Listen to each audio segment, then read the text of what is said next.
اللہ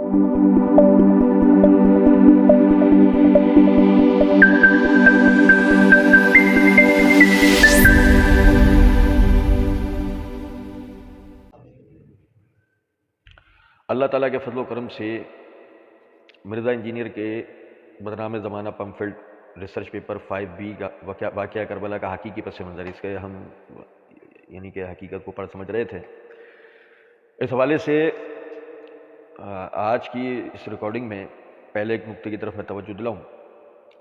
مرزا جی اور مرزا جی کے بقول ان کے یار غار علی الحسن نقوی نے اس پمفلٹ کے شائع ہونے کے بعد جب اس کی بدنامی شروع ہوئی اور اس میں موجود جو ہے وہ تحریفات اور مکاریاں اور عیاریاں مرزا جی کے اور مرزا جی کے رافضیت نوازی جو ہے وہ لوگوں کے سامنے آنا شروع ہوئی اور اس پر وہ اعتراضات کا ایک طویل سلسلہ شروع ہوا، تو مرزا جی نے 1 یا 2 سال گزرنے کے بعد 2016 یا غالباً 17 کے اندر یہ جب مسئلہ 157 part 100 questions and Sunni and Shia issues کے نام سے وہ ریکارڈنگ کی، جس کا اللہ کے فضل و کرم سے ہم نے جواب دیا تھا۔ مرزا جی اس کے اندر ایک جگہ پر کہتے ہیں کہ مسند احمد کی اتنی روایتیں ہیں کہ کس نے یعنی عمار کو شہید کیا ہے، ابو الغادیہ نے شہید کیا ہے، جو کہ اصحاب شجرہ میں سے تھا۔ اچھا، ہم نے وہاں بھی اس کا اللہ کے فضل و کرم سے جواب دیا ہے۔ مرزا جی نے بڑے تم تراک کے ساتھ یہ بات کی کہ عمار کو کس نے شہید کیا، یعنی کہ اب وہ بتانا تھا مرزا جی کو، تو وہ صحابی کا نام لیا، اور صحابی بھی اصحاب شجرہ یعنی صلح حدیبیہ درخت کے نیچے جنہوں نے بیعت کی رسول اللہ صلی اللہ علیہ وسلم سے، ان میں سے بتایا مرزا جی نے کہ وہ ابو الغادیہ ان میں سے تھے، انہوں نے جو ہے وہ عمار کو شہید کیا ہے، تو وہ اصحاب شجرہ میں سے تھا، بخشا جائے گا۔ یہ تنزیہ مرزا جی نے یہ بات کہی۔ تو اور پھر اس کے بعد مرزا جی آگے اپنا جو مقدمہ پیش کرتے ہیں وہ یہ کہہ کے کرتے ہیں کہ نبی صلی اللہ علیہ وسلم تو اس کے بارے میں کہہ رہے ہیں کہ عمار کا مال لوٹنے والا اور جو ہے قتل کرنے والا دوزخ میں۔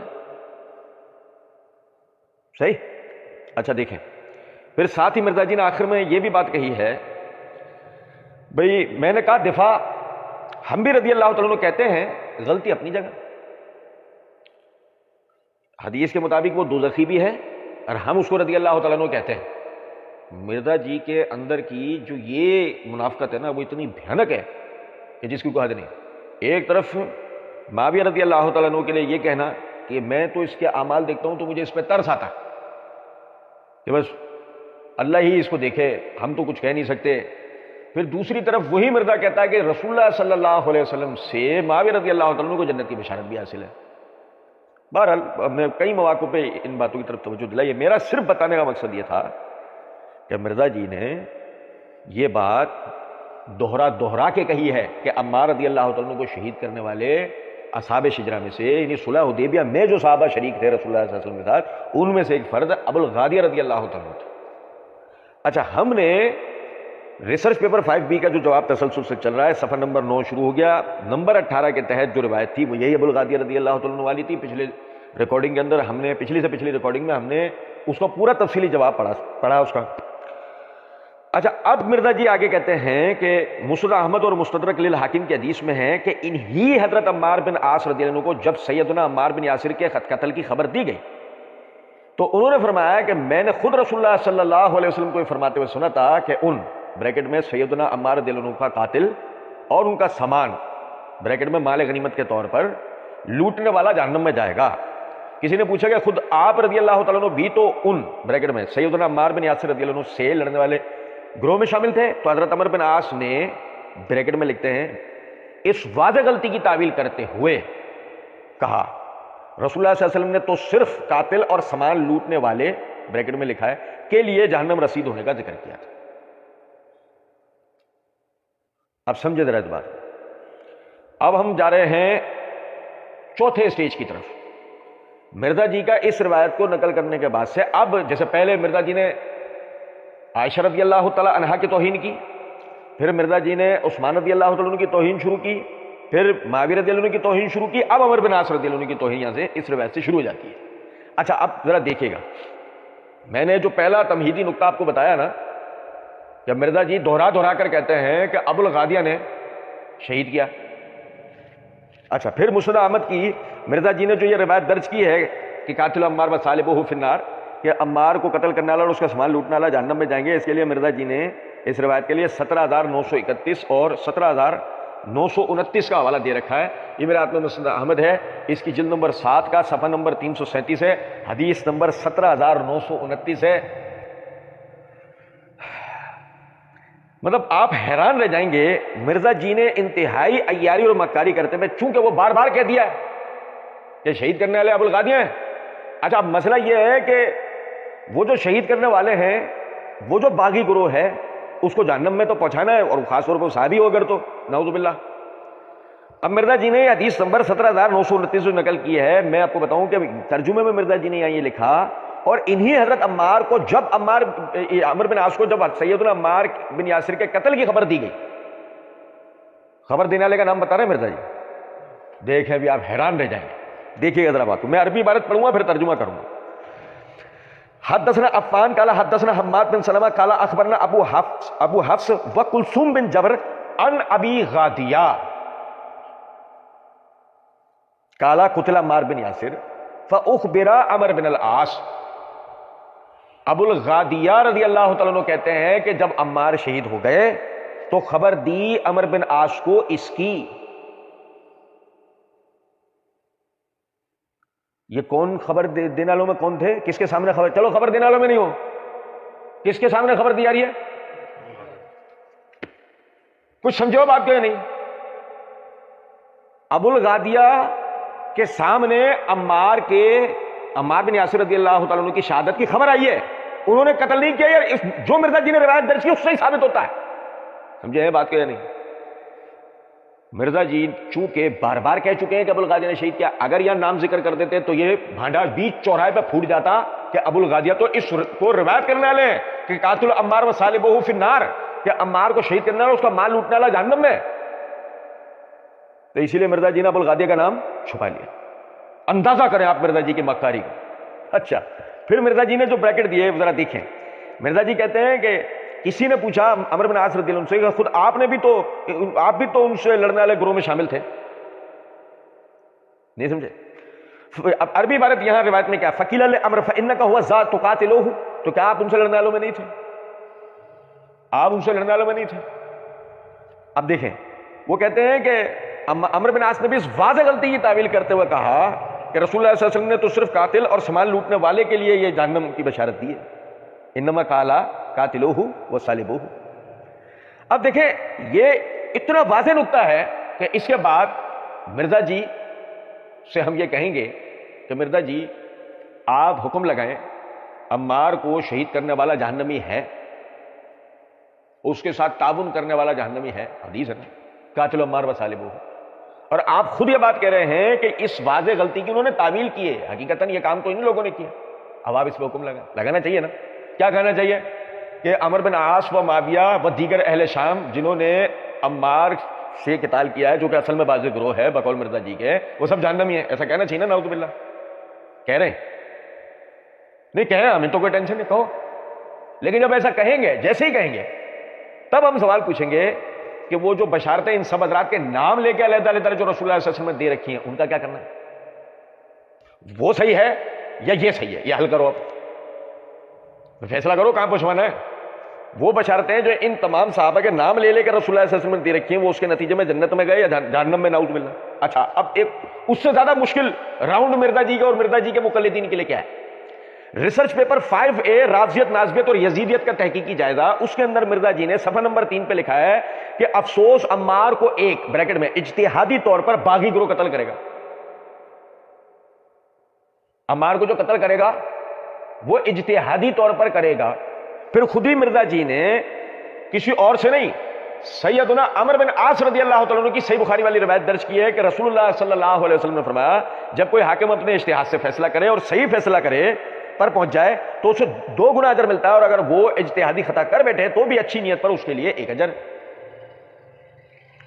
جس سے مرزا جی نے ریسرچ پیپر 5A میں یہ تاثر دے دیا ہے کہ عمار کو شہید کرنے والوں نے چونکہ اس کو اجتہادی طور پہ شہید کیا تھا، اجتہاد کے نتیجے میں بجائے اس کے کہ ان پر یعنی کہ خطا یا گناہ کی بحث کی جائے، الٹا ان کے لیے تو نعوذ باللہ من ذالک اجر کی بحث کی جائے گی، جو مرزا جی نے خود روایت درج کی.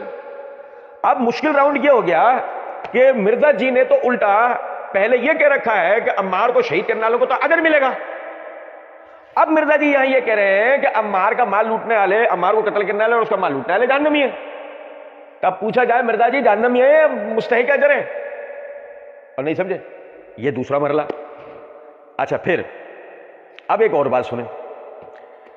چونکہ مسئلہ نمبر 157 میں مرزا جی جب یہ فرما رہے تھے تو مرزا جی نے ساتھ ساتھ پتہ ہے کیا کہا ہے؟ سنیں ذرا بات. کہتے ہیں اس حدیث کو شیخ زبیر صاحب نے کھینچ تان کے ضعیف ثابت کیا ہے. قاتل عمار بصالبہ، عمار کو جو قتل کرے گا اور اس کا مال لوٹے گا وہ جہنمی ہے. مرزا جی کہتے ہیں اس حدیث کو شیخ زبیر صاحب نے کھینچ تان کے ضعیف ثابت کیا ہے. اور میں نے شیخ زبیر صاحب سے فون پہ بات کی، میں نے کہا شیخ صاحب یا آپ نے یہ حدیث ضعیف ثابت تو آپ سے نہیں ہوئی، مجھے بھی تو علمی بحث پڑھ کے پتہ چل گیا کہ کمزور ہے. نہیں سمجھو کچھ بات کو. شیخ زبیر بولے علی بھائی میرے تو 3 دن پسینے چھوٹ رہے ہیں اس کو صحیح ثابت کرنے کے لیے، میرے تو 3 دن سے پسینے چھوٹ رہے ہیں اس کو ضعیف ثابت کرنے کے لیے. تو مرزا جی نے بولا، میں نے کہا کیوں؟ شیخ زبیر کہتے ہیں مسند ابو الغادیہ مسند احمد میں ابو الغادیہ رضی اللہ عنہ سے احادیث ہیں، تو میں نے تو ان کا دفاع کرنا تھا، میں نے تو ابو الغادیہ کا دفاع کرنا تھا، تو میں اس حدیث کو کیسے صحیح مانوں؟ مرزا جی نے کہا کہ میں نے انہیں جواب میں کہا کہ دفاع ہم بھی رضی اللہ عنہ کہتے ہیں، غلطی اپنی جگہ ٹھیک ہے. کنکلوژن نکالیں. کنکلوژن یہ ہے کہ مرزا جی یہ کہہ رہے ہیں کہ شیخ زبیر صاحب نے اس حدیث کو ضعیف ثابت کرنے کی کوشش کی، میں نے فون پہ بات کر کے کہا بالکل کمزور، آپ سے ہوئی نہیں. کیا بھی کیوں؟ تو انہوں نے کہا میں اس کو صحیح کیسے مانوں، صحابی رسول ہیں. اوہو کیا کمال بیچارگی کا عالم، اور کیا مرزا جی کے علمیت ثابت ہو رہی ہے. ایسی کیا شیخ زبیر صاحب کی بیچارگی کا عالم. وہ تو ہم نے اس جگہ بڑا زبردست اللہ کے کرم سے اس کا جواب دیا تھا. اچھا اب چونکہ یہاں بھی پمفلٹ کے اندر بھی مرزا جی نے یہ روایت درج کی ہے، تو ہم تو چھوٹا منہ بڑی بات، ہماری تو کوئی حیثیت نہیں ہے. شیخ زبیر نے جو مرزا جی کے بقول شیخ زبیر نے کھینچ تان کے جو ضعیف ثابت کیا ہے وہ اس کو ہم ذرا پڑھیں گے. اس سے پہلے میں آپ کو ایک بات بتاؤں، اس کو شیخ زبیر صاحب کیا کھینچ تان کے ضعیف ثابت کریں گے. ہم نے پچھلی ریکارڈنگ کے اندر جہاں پہ ابو الغادیہ کے حوالے سے مسند احمد کی روایت جو ہے مرزا جی نے درج کی، وہ ہم نے جب اس کے اوپر بحث کی، وہ ہم نے اس کو ثابت کیا ہے کہ اولاً وہ روایت سندن ہے ہی منقطع. کلثوم بن جبر یا ابو حفص میں سے کسی کا بھی عمر بن عاص رضی اللہ تعالیٰ عنہ سے ملاقات ثابت ہی نہیں ہے. ٹھیک ہے. اور دیکھیں ذرا اس بات کو، یہ میرے ہاتھ میں سیر اعلام النبلاء ہے، اس کی جلد نمبر 3 کا صفحہ نمبر 496 ہے. امام ذہبی رحمۃ اللہ علیہ اس روایت کو درج کرنے کے بعد کہتے ہیں اسنادہ فیہ انقطاع، اس کی سند میں انقطاع ہے. یعنی یہ وہ بات نہیں ہے کہ یہ ہم کہہ رہے ہیں، یہ محدثین بھی پہلے یہ بات کر چکے ہیں. شیخ زبیر نے اس انقطاع کو واضح طور پر کھول کر بیان کیا. اور ایک اور نقطے کی طرف توجہ دلائی ہے، یہ شیخ زبیر صاحب کی کتاب فتاوی علمیہ المعروف توضیح الاحکام کی جلد نمبر 1 کا صفحہ نمبر 478 479 ہے. انہوں نے یہ روایت ابو حفص و کلثوم عن ابی غادیہ کی سند سے درج کر کے کہا کہ فقیلہ کا جو صیغہ اس میں ہے، انہوں نے کہا کہ شیخ زبیر کہتے ہیں کہ اس کا جو فائل ہے فقیلہ، پس کہا گیا، وہ نامعلوم، وہ پتہ نہیں ہے کہ وہ کون ہے. راوی اگر مجہول ہو تو روایت ضعیف ہوتی ہے، لہٰذا یہ فی النار والی روایت بلحاظ سند ضعیف ہے، اسنادہ صحیح نہیں ہے.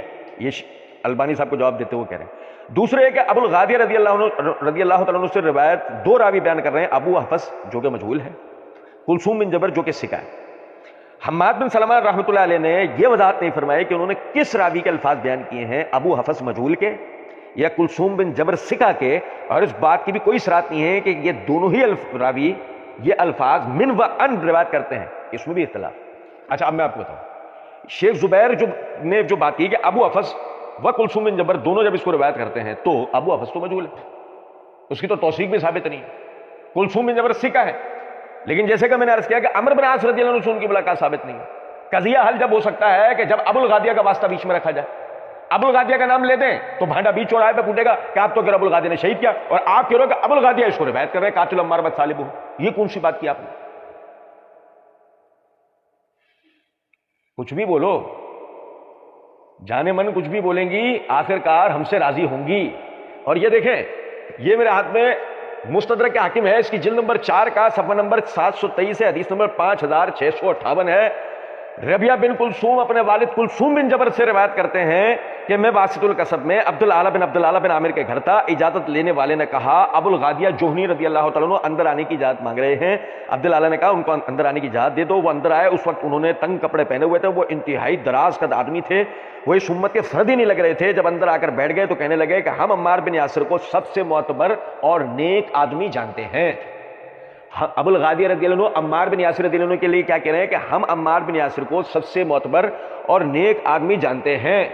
اس کا مطلب یہ ہوا, پوری روایت تو میں پڑھ رہا ہوں سمجھیں, اس کا مطلب یہ ہوا کہ ربیہ بن کلثوم نے عمار بن یاسر رضی اللہ تعالیٰ عنہ کے لیے ابو الغادیہ سے تعریفی و توثیقی کلمات نقل کر رکھے ہیں. تو یہ اس بات کی دلیل ہے کہ قاتل و عمار و طالبہ والی روایت کے یہ جو الفاظ ہیں یہ ابو حفص بیان کرتے ہیں کلثوم بن جبر. کلثوم بن جبر کے تو الفاظ یہ ہیں. اور کہتے ہیں کہ ابو الغادیہ رضی اللہ تعالیٰ عنہ کہتے ہیں کہ صفین والے دن ایک آدمی نے ان کو نیزہ مارا. او بھائی میرے ابو الغادیہ کیا کہہ رہے ہیں؟ صفین والے دن ایک آدمی نے ان کو نیزہ مارا جس کی وجہ سے وہ گر گئے. ان کا خود نیچے گر پڑا. جب دیکھا تو وہ عمار بن یاسر رضی اللہ تعالیٰ عنہ کا سر تھا. کلثوم بن جبر نے تو ابو الغادیہ سے وہ مشاہدہ ذکر کیا ہے کہ صفین کے دن ایک آدمی نے عمار بن یاسر کو ضرب ماری. وہ ابو الغادیہ خود نہیں ہے بلکہ وہ تو روایت کر رہے ہیں. اس کا مطلب یہ الفاظ قاتل عمار بصالبہ والے یا ابو حفص ہی بیان کرتے ہیں.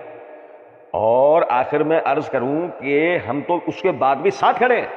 ہم تو کہہ رہے ہیں کہ ہاں بھائی کیا کرنا ہے بھائی, قاتل عمار بصالبہ والی روایت بالکل صحیح ہے, بالکل صحیح ہے بھائی, لبیک, کوئی مسئلہ ہی نہیں, ٹھیک ہے. اب حکم لگائیں.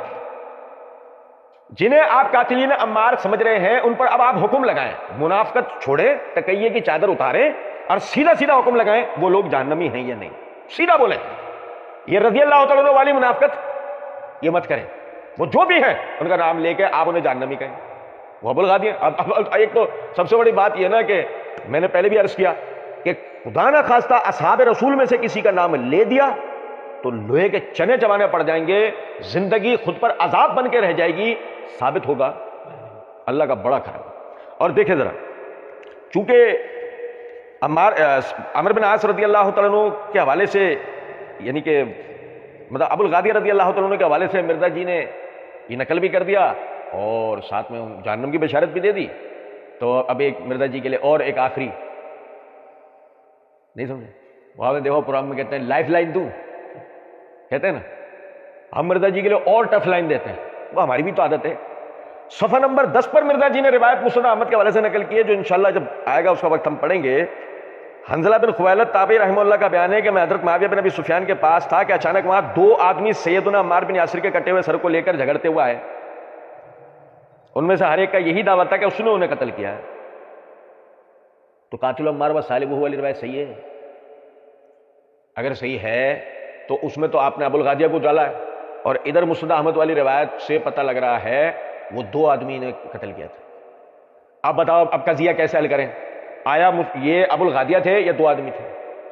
ہم نے تو اللہ کے فضل و کرم سے ثابت کیا تین آدمی تھے. سمجھے ہیں بات کو؟ فیعتن کا لفظ جو حدیث میں آیا ہے وہ الحمدللہ ثابت ہوا ہے. الحمدللہ اللہ کے رسول نے جو بشارت دی وہ ثابت ہوئی. ایک آدمی نہیں ہے, دو نہیں, تین ہے. فیعتن کا اطلاق ہوتا ہے, جماعت کا اطلاق ہوتا ہے تین آدمی. اللہ کے رسول صلی اللہ علیہ وسلم نے جو بشارت دی وہ ثابت ہوئی ہے. اصحاب رسول میں سے کسی پہ بھی الزام نہیں ڈلتا. اللہ کا بڑا کرم. اچھا, اب چونکہ عمر بن عاص رضی اللہ عنہ کا ذکر آ چکا تھا, اب مرزا جی نے ایک اور عیاری کی. کہتے ہیں کہ صحیح مسلم کی حدیث میں کہ سیدنا ابن شماسہ تابعی رحمہ اللہ کا بیان ہے کہ میں حضرت عمر بن عاص رضی اللہ عنہ کے پاس ہم حضرت عمر بن عاص رضی اللہ عنہ کے پاس آئے جبکہ وہ نزاع کے عالم میں تھے. وہ کافی دیر تک روتے رہے, اپنا چہرہ دیوار کی طرف پھیر لیا. یہ دیکھ کر ان کے بیٹے نے کہا ابا جان آپ رضی اللہ عنہ کو تو رسول اللہ صلی اللہ علیہ وسلم نے فلاں بشارت دی تھی, فلاں خوشخبری دی تھی. دیکھو اب یہ دیکھو, میں اب عموماً ایک بات کہا کرتا ہوں نا, مرزا جی کو پڑھنے والے دو, پڑھنے اور سننے والے دو طرح کے لوگ. پہلے وہ جو ہمارے جیسے ہیں, ہمارے جیسے سے مراد یہ نرے طالب علم, اور دوسرے ہیں نرے مقلدین. نرے مقلدین کا مسئلہ ہے کہ وہ کیا لکھ رہے ہیں اور کیا بول رہے ہیں, بس وہ ان کی باڈی لینگویج کو دیکھتے ہو پڑھتے ہو, بس وہ آگے جا رہے ہوتے ہیں. لیکن جو ایک نرا طالب علم بھی ہے وہ جب پڑھے گا تو ذرا دیکھنا ذرا بات کو, سمجھنا ذرا بات کو. یہ نقطہ ذہن میں رکھ لو, مرزا جی نے صحیح مسلم کا جو حدیث کا ترجمہ نقل کرنا شروع کیا ہے، شروع کے الفاظ کیا ہے؟ بیٹا باپ سے کہہ رہا ہے، عمر بن عاص رضی اللہ عنہ کے بیٹے، وہ ان سے کہہ رہے ہیں آپ کو تو رسول اللہ صلی اللہ علیہ وسلم نے فلاں بشارت دی تھی، جو ابھی تھوڑی دیر پہلے بھی میں نے عرض کیا کہ ان حضرات صحابہ کرام کو جو رسول اللہ صلی اللہ علیہ وسلم نے بشارت دے رکھی ہے ان کا کیا ہوگا؟ صحیح، آپ کو تو رسول اللہ صلی اللہ علیہ وسلم نے فلاں بشارت دی تھی، فلاں خوشخبری دی تھی، یہ ذہن میں رکھنا نقطہ۔ تو حضرت عمر بن عاص رضی اللہ عنہ نے ہماری طرف سے رخ پھیر کر کہا ہم صحابہ، بریکٹ میں مرزا جی لکھتے ہیں، بشارتوں سے بھی بڑھ کر زیادہ افضل عمل لا الہ الا اللہ محمد رسول اللہ کی گواہی دینے کو خیال کیا کرتے تھے۔ اے میرے بیٹے، میری زندگی میں 3 ادوار گزرے ہیں۔ پہلے بریکٹ میں دور جاہلیت میں میرا یہ حال تھا کہ مجھ سے بڑھ کر کوئی اور شخص رسول اللہ صلی اللہ علیہ وسلم سے زیادہ نفرت رکھنے والا نہیں تھا، اور میری یہ شدید خواہش تھی کہ میرا بس چلے تو میں آپ صلی اللہ علیہ وسلم کو قتل کر ڈالوں، نعوذ باللہ من ذالک۔ اگر میں اسی دور میں مر جاتا تو یقیناً جہنمی ہوتا۔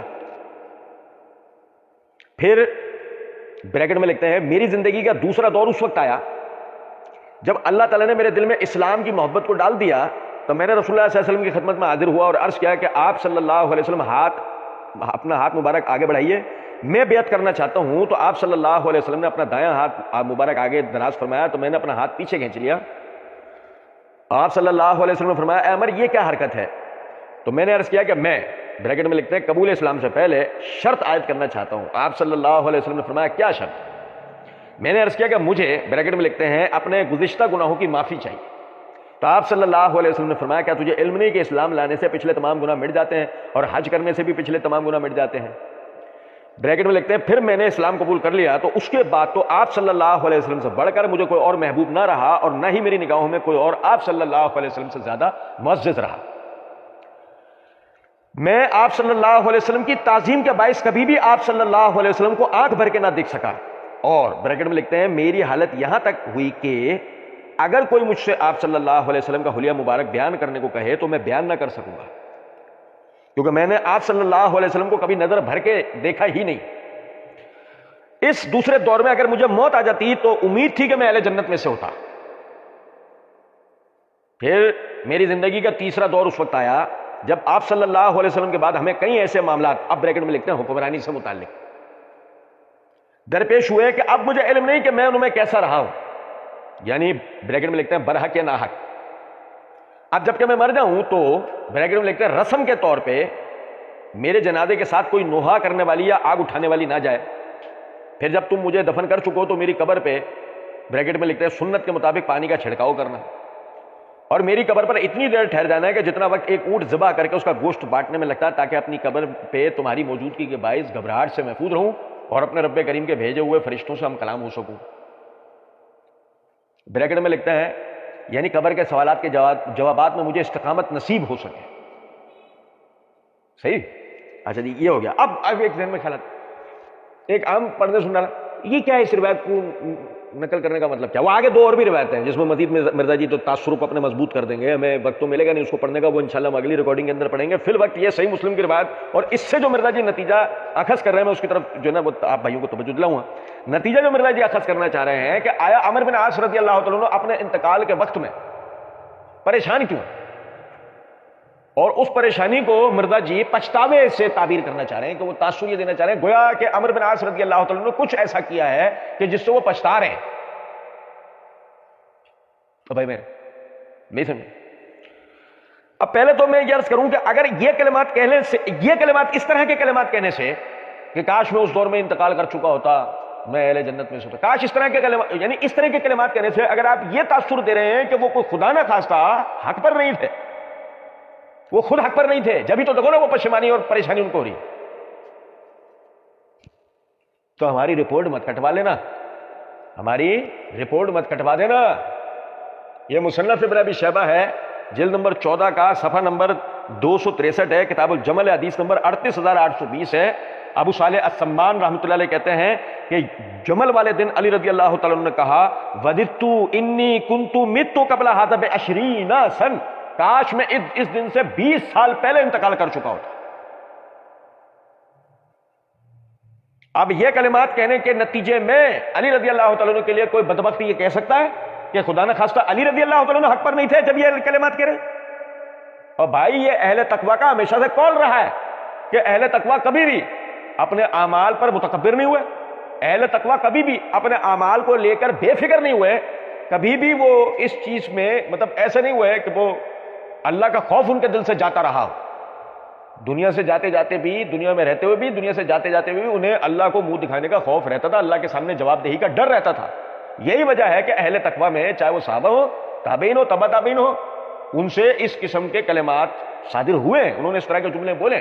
بعض روایات میں ابو بکر صدیق رضی اللہ تعالیٰ عنہ کے لیے یہ الفاظ آتے اس طرح کے، بعض عمر رضی اللہ عنہ کے لیے روایات ایسی آتی، اور علی رضی اللہ عنہ کے لیے میں نے پڑھ کے سنے۔ عرض کرنے کا میرا مطلب صرف اتنا ہے کہ اس سے خدا نہ خواستہ یہ مقصود نہیں ہوتا کہ دیکھو وہ باطل پہ تھے جبھی تو ایسے کلمات کرے، وہ نہ حق پر تھے جبھی تو ایسے کلمات کرے، نہیں، وہ صاحب تقوی ہیں جبھی ایسے کلمات کرے۔ اور سنیں ذرا اس بات کو، صرف ایک، سب سے پہلے تو دیکھیں نا کہ یہ ہمیں کئی ایسے معاملات حکمرانی سے متعلق درپیش ہوئے، ٹھیک ہے، چلے مان لیتے ہیں اس بات کو۔ یہ جو انہوں نے یہ بات کہی، کہتے ہیں کہ جی مجھے امید ہوئی، یعنی جب میں نے اسلام قبول کر لیا تو اس وقت مجھے اس بات کی امید ہوئی کہ میری جو ہے وہ شاید جو ہے نا وہ بخشش ہو جائے۔ اچھا دیکھیں میں آپ کو بتاؤں، یہاں پہ الفاظ تھے وَلَوْ مُتُّ عَلَىٰ تِلْكَ الْحَالِ لَرَجَوْتَ أَنْ أَكُونَ مِنْ أَهْلِ الْجَنَّةِ ثُمَّ، یعنی کہ اس وقت اگر میرا انتقال ہوتا میں اہل جنت میں سے ہو جاتا۔ میں آپ کو ایک بات بتاؤں، صرف اتنی بات تھی کہ عمرو بن عاص رضی اللہ تعالیٰ عنہ، مطلب دیکھیں انہوں نے نبی صلی اللہ علیہ وسلم کے ساتھ وہ زمانہ بھی پایا جب لوگ رسول اللہ صلی اللہ علیہ وسلم کے مخالف تھے، یہ میری بات سمجھے گا۔ چلے میں وہ آپ کو ایک روایت اور پڑھ کے بتاتا ہوں، اس سے اور آپ کو تاثر مضبوط ہو جائے گا، اور یہ جو بات ہے نا یہ صحیح مسلم والی روایت کے الفاظ یہ بھی کلیئر ہو جائیں گے۔ مرزا جی یہ مسند احمد کے حوالے سے نقل کرتے ہیں کہ، اور مسند احمد کی حدیث میں ہے کہ جب حضرت عمرو بن عاص کی موت کا وقت قریب آیا تو وہ رونے لگے۔ ان کے بیٹے سیدنا عبداللہ بن عمرو بن عاص نے پوچھا کہ کیا آپ موت کے خوف سے رو رہے ہیں؟ تو انہوں نے فرمایا نہیں اللہ تعالیٰ کی قسم، بلکہ میں تو موت کے بعد والے مراحل سے ڈرتا ہوں۔ نوٹ، اگلے الفاظ اس حدیث میں وہی ہیں جو اوپر صحیح مسلم کے طریق میں گزر چکے ہیں۔ پھر مرزا جی کہتے ہیں پھر میں اس کے بعد اپنے تیسرے دور میں، یعنی بریکٹ میں لکھتے ہیں اپنے تیسرے دور میں حضرت معاویہ کی بادشاہت میں جا ملا، اور کچھ ایسے کام ہوئے، بریکٹ میں لکھتے ہیں یعنی خلیفہ برحق سیدنا علی رضی اللہ عنہ کے خلاف خروج، کہ میں نہیں جانتا کہ وہ غلط ہیں یا صحیح۔ نوٹ، اگلے الفاظ اس حدیث میں وہی ہیں جو اوپر صحیح مسلم میں گزرے۔ اب یہ مسند احمد کی جلد نمبر 7 کا صفحہ نمبر 341 ہے، حدیث نمبر 17933 ہے، وہی حوالہ جو مرزا جی نے دے رکھا ہے۔ اس میں یہ الفاظ ہیں ثم تلبست بعد ذلك بالسلطان، پھر میں بادشاہت کی طرف گیا، سلطانیت کی طرف گیا، یہ الفاظ۔ لیکن صحیح مسلم کی روایت میں یزید بن ابی حبیب جو ابن شماسہ سے روایت کر رہے ہیں اس میں یہ الفاظ نہیں ہے، یزید بن ابی حبیب ثقہ راوی ہے، اس کے اندر یہ الفاظ نہیں ہیں۔ لیکن جب ابن لہیہ یہ الفاظ روایت کر رہے ہیں نا، ابن لہیہ، تو اس میں یہ سلطانیت کے الفاظ آتے ہیں۔ اور ابن لہیہ کے بارے میں یہ دیکھیے گا، یہ میرے ہاتھ میں امام ابن عدی کے الکامل فی ضعفاء الرجال ہے، اس کی جلد نمبر 3 کا صفحہ نمبر 389 ہے۔ یہ حیی بن عبداللہ المعافری کے حالات نقل کرتے ہوئے امام ابن عدی ایک روایت پہ بحث کرتے ہیں، کہتے ہیں ھذا ہوا حدیث منکر، یہ حدیث منکر ہے، ولعل البلاء فیہ من ابن لہیہ، اور ہو سکتا ہے کہ اس میں بلا جو ہوئی، اس میں جو مشقت آئی وہ ابن لہیہ کی طرف سے آئی ہو، فإنہ شدید الافراط فی التشیع، کیونکہ وہ شیعت میں افراط و تفرید کا شکار تھا، وقد تکلموا فیہ الائمۃ ونسبوا الی الضعف، اور محدثین نے اس کو اوپر جڑا کر رکھی ہے اور اس کا ضعیف راویوں کی طرف انتساب کر رکھا ہے۔ یہی وجہ ہے کہ یہ دیکھیں، یہ میرے ہاتھ میں تقریب التہذیب ہے حافظ بن حجر رحمۃ اللہ علیہ کی، اس کی یہ جلد نمبر 1 کا صفحہ نمبر 309 ہے۔ عبداللہ بن لہیہ کے لیے وہ لکھتے ہیں صدوق، سچے تھے، خلط بعد احتراق کتبہ، جب ان کی کتابیں جل گئیں تو ان کا حافظہ جو ہے وہ اختلاط کا شکار ہو گیا۔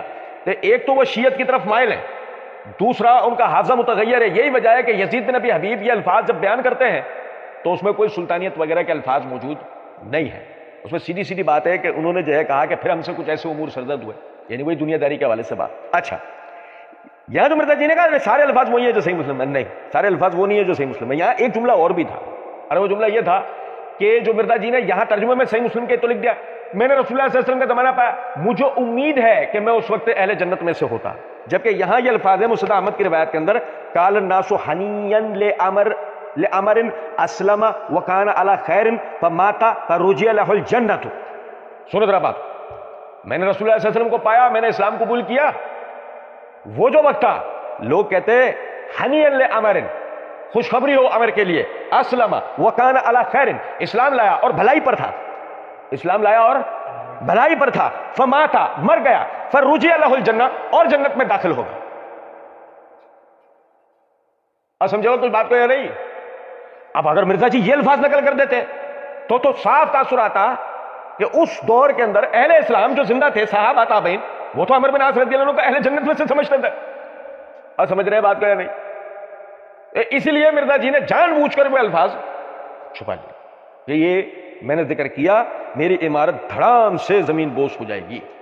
وقت کی قلت ہے، باقی انشاءاللہ اگلی ریکارڈنگ میں اسی حدیث کے حوالے سے مرزا جی نے ایک اور تاثر دینے کی کوشش کی، وہیں سے انشاءاللہ شروع کریں گے۔ وما علینا الا البلاغ۔ وقل جاء الحق وزهق الباطل إن الباطل كان زهوقا